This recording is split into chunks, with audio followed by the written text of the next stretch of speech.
जिंदा पानी में डूब जाता है, मुर्दा तैर कर दिखाता है। आप सब ने देखा होगा कि लोहे का टुकड़ा पानी में डूब जाता है, लेकिन बर्फ़ का टुकड़ा पानी के ऊपर तैरता है।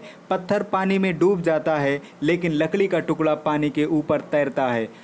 मुर्दा इंसान पानी के ऊपर तैरता है, लेकिन जिंदा आदमी पानी में डूब जाता है। आखिर ऐसा क्यों होता है? इसके पीछे वैज्ञानिक कारण क्या है? आज की इस वीडियो में हम इन्हीं सब पर चर्चा करने वाले हैं।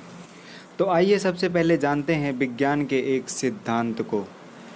लगभग 250 ईस्वी पूर्व इटली के एक वैज्ञानिक, जो कि एक गणितज्ञ और खगोलशास्त्री भी थे, जिनका नाम था आर्किमिडीज, उन्होंने भौतिकी का एक सिद्धांत दिया था। उनके इस सिद्धांत के अनुसार जब कोई ठोस वस्तु किसी तरल में डुबोई जाती है तो उसके भार में कुछ कमी आ जाती है, और वो कमी उस ठोस वस्तु के द्वारा हटाए गए तरल के वजन के बराबर होती है।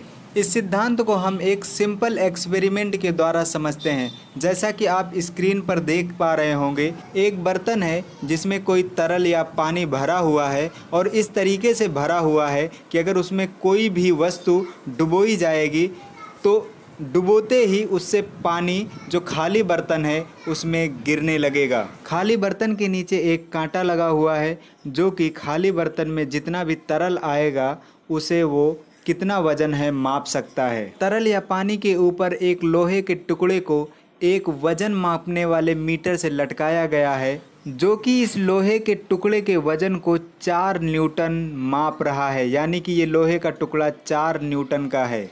अब मान लीजिए कि हम इस लोहे के टुकड़े को लिक्विड में यानी पानी में डुबोते हैं, तो डुबोने पर क्या होगा?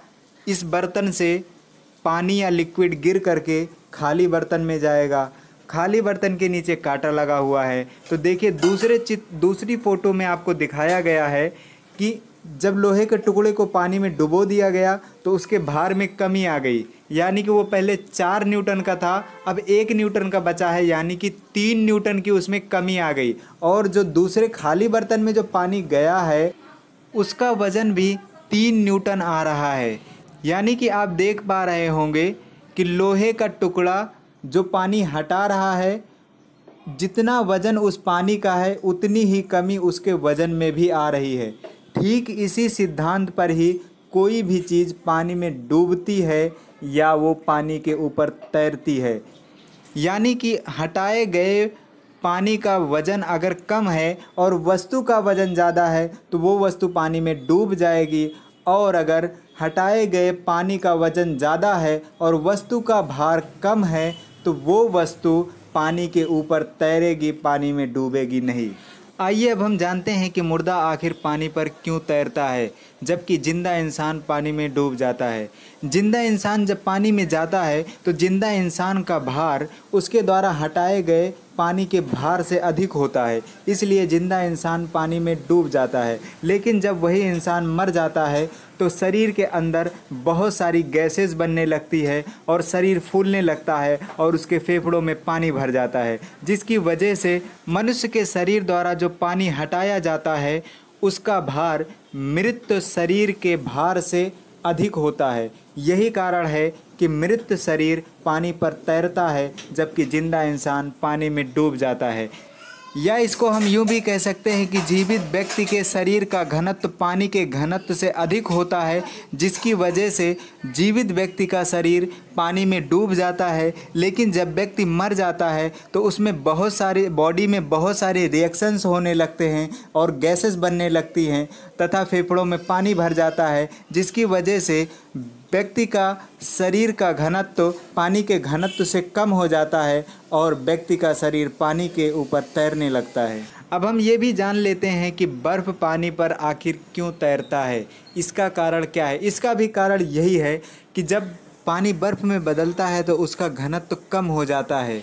जब आप फ्रिज में पानी से भरी बोतल रख देते हैं और बोतल में पानी बर्फ़ बन जाता है, तो जब उसके ढक्कन को आप खोलते हैं तो उसमें से गैस रिलीज़ होती है। इसका भी रीज़न यही है कि जब पानी बर्फ़ में बदलता है तो उसका घनत्व कम हो जाता है, यानी कि उसका घनापन कम हो जाता है, और बर्फ़ में जब वो बदलता है तो वो फैल जाता है, जिसकी वजह से उसमें एक प्रेशर बन जाता है, और जैसे ही हम ढक्कन को खोलते हैं तो गैस रिलीज़ होती है। तो अब हम आर्किमिडीज के सिद्धांत के अनुसार समझ सकते हैं कि चूँकि बर्फ़ का घनत्व कम होता है और पानी का घनत्व ज़्यादा होता है, यानी कि जब बर्फ़ पानी में डुबोया जाएगा तो उसके द्वारा जो जल हटाया जाएगा, जो पानी हटाया जाएगा उसका जो वज़न होगा वो बर्फ़ के वज़न से ज़्यादा होगा, जिसके कारण पानी पर बर्फ़ तैरता रहेगा। तो इसी प्रकार हम आर्किमिडीज के सिद्धांत के अनुसार किसी भी वस्तु को, चाहे वो पत्थर हो, लोहा हो, लकड़ी हो, बर्फ़ हो, कोई भी चीज़ हो, पानी में डूबेगी या तैरेगी, उसे समझने के लिए उसके घनत्व को समझेंगे कि उसका घनत्व पानी के घनत्व से कम है या ज़्यादा है। जिस भी वस्तु का घनत्व पानी के घनत्व से कम होगा वो पानी में तैरेगी, और जिस वस्तु का घनत्व पानी के घनत्व से ज़्यादा होगा वो पानी में डूब जाएगी।